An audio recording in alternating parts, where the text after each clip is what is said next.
Hello everyone, I am Cheng M. Cuenca. I will show you the step by step on how to wash the clothes using automatic washing machine in the bathroom. I already separate the clothes. Check the wire of the automatic washing machine. If there is no damage plug in the automatic washing machine, turn on the automatic washing machine. Open the cover. Then put the cleanliness one.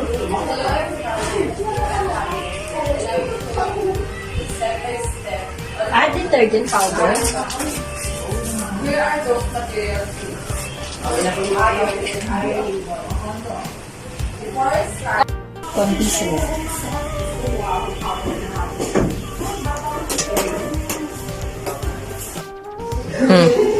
Cover the washing.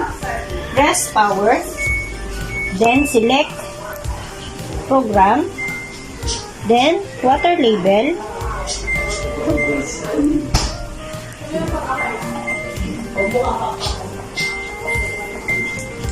Then wash.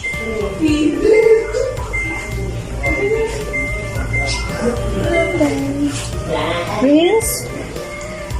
Spin. Then start.